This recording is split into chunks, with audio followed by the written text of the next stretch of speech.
Warning: our YouTube channel and its videos may contain scenes, language, and content that may not be appropriate for all audiences. These videos include surveillance footage, undercover pursuit of suspects, actual police and rescue operations, and fearless confrontations. If you do not approve of the content, please do not watch our videos. If you wish to continue, we strongly advise that you proceed with caution. Viewers' discretion is advised. Babala sa mga may hinuhulugang sasakyan, mag-ingat sa babaeng ito na isang kawatan. Baka kayo mapangakuan at iwanang luhaan. Alamin sa Kilos Pronto.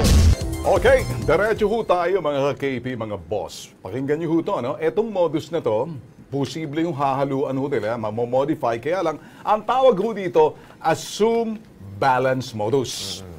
Pag assume balance, boss, mga ka-KP, ganito, may bangko riyan. I-assume mo yung kanyang monthly amortization para ikaw naman, kung sino man yung mag-a-assume niyan, hindi ka kinikilala ng sinasabing financing o bangko. Ang pangalan mo hindi. Nandoon pa rin yung accountability at pananagutan sa yung original.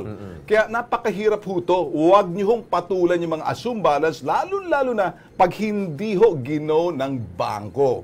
Kasi pag-aari ho ng bangko ang sasakyan, tapos yung mga balance ididiretso sa bangko. Kaya ito ho, panoorin nyo para malaman nyo, paglalantad na rin ho namin sa estilo ng kawatan, mag-iingat ho kayo, parang all points bulletin, at ganun din ho, modus na rin ho, para ma-discern ninyo, makilala nyo, na huwag ho kayo mabiktima. Panoorin.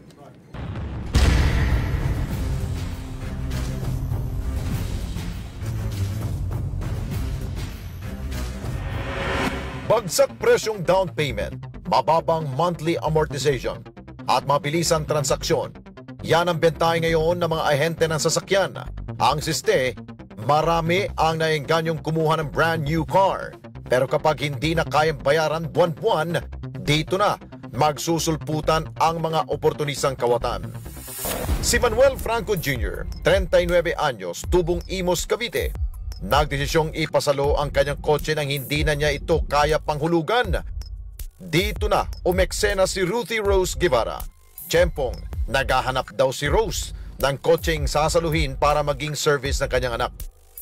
Nakilala namin si Jeffrey, mayroon binigay sa aming ahente.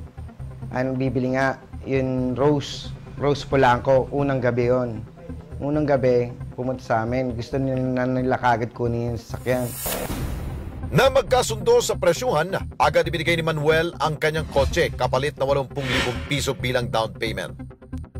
Dahil maayos sa kanilang naging unang transaksyon, nagtiwala si Manuel.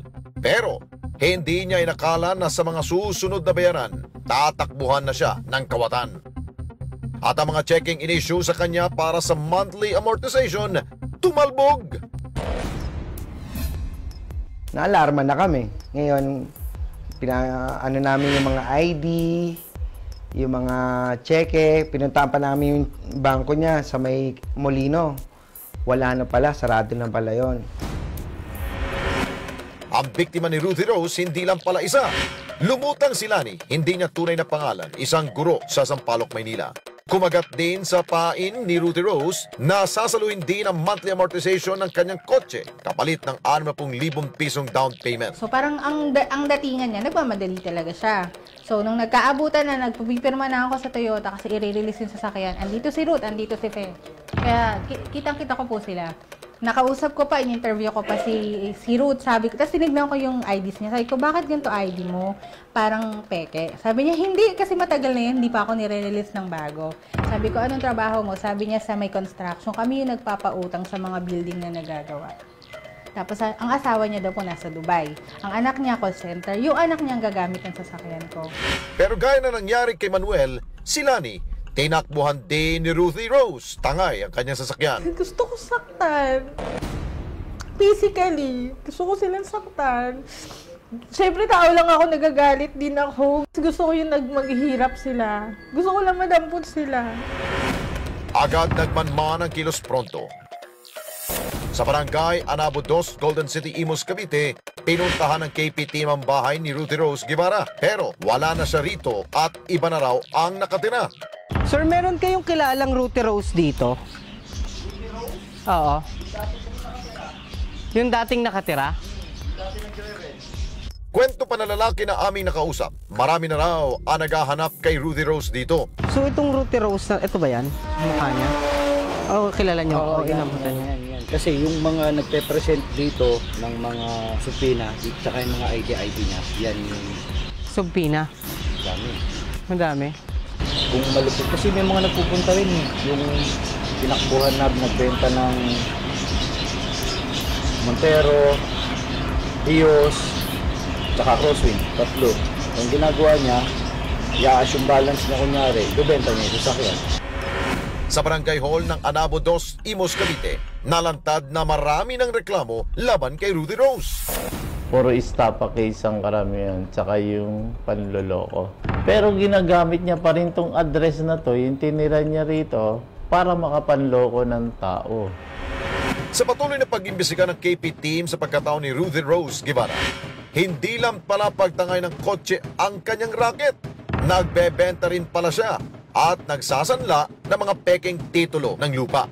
Naglabasan na yung mga sari-saring kaso niya na yung sinanlang titulo na hindi taga rito, fake pala. Mukhang pinagawa lang sa recto. Na-find out nila, pinuntahan dun sa Bulacan, peke pala. Wala palang ganong titulo. Yung una pong dalawa is istapa case. Tapos nga yung falsification ng document, yung titulo. Tapos yung unpaid rental payment ng bahay na inaalisan niya na lang bigla. Kasi po, parang professional po ito eh. Ang dala-dala lang bag na 2 piraso. Tapos pag nakatunog na may demanda, aalis na lang bigla. Patuloy na gumagala si Rudy Rose Guevara. Mag-ingat at maging alerto para hindi kayo mabiktima. Tandaan ang kanyang pagmumuka at estilo ng kanyang panloloko. Kung sino man ang makakita sa kanya, agad ipagbigay alam sa Kilos Pronto. Alam mo, like, ang pinakamaganda, ganito na lang, iwasan nyo ho pumasok sa mga transaksyon ng sinasabing assume balance. Ang assume balance, ikaw yung magpapatuloy na pagbabayad sa bangko ng monthly amortization. Kaya lang, Hindi papansin ng bangko yun. exactly, kasi bawal yun eh. Pero kung maaari, may mga bangkong pumapayag na i-assume mo yung balance, kaya itatransfer sa'yo. Magkakaroon ng deed of sale. At the same time, Yeah. parang i-clear ka muna ng bangko, investigate ka muna kung karapat-dapat ka ba. Ang problema, marami ho talagang bumibili ng sasakyan pagkatapos hindi na makabayad at ang ginagawa, naging malikhain, pina-assume balance nila, na akala nila meron silang kita ng konti, pasisilawan sila ng mga post-dated checks. Pagkatapos noon, malalaman yung post-dated checks na yun, Talbog pala. talbog. Hindi mo na makikita yung suspect kasi nagtatago dahil unang-una, ito si Rose, professional to. Wala lang siya doon sa, maliban doon sa sasakyang assume balance, pati ho sa mga titulo, tsaka sa mga rental, pati doon sa mga sinasabing real estate. Nag-evolve na ho sila. Mag-ingat ho sa assume balance modus. Huwag nyo hong panghimasukan. Huwag ho kayong pumasok sa ganung transaksyon hanggat hindi kinikilala ng financing o yung bangko na kayo na nag-assume at may mga papel. So transferring of papers, doon nagiging opisyal yun. Mas maigi para maging safe po tayo mga ka-KP. Ang gawin ho ninyo, kung wala talaga ho kayong pera at hindi ho ninyo mabayaran, humingi kayo ng tulong sa inyong kapitbahay, kamag-anak, tapos bayaran ho ninyo ang bangko para makuha ninyo. Ang tawag doon, Ben, yung encumbrance. Pag nakuha ninyo mga papeles, ibig sabihin po niyan, wala na kayong liability sa bangko na sa inyo. That's the time na benta ninyo at bayaran ninyo kung sino po yung hininga ninyo ng pera para makuha ninyo sa bangko. Ganun, para malinis ho tayo. Mahirap yung assume balance. Delikado po yan.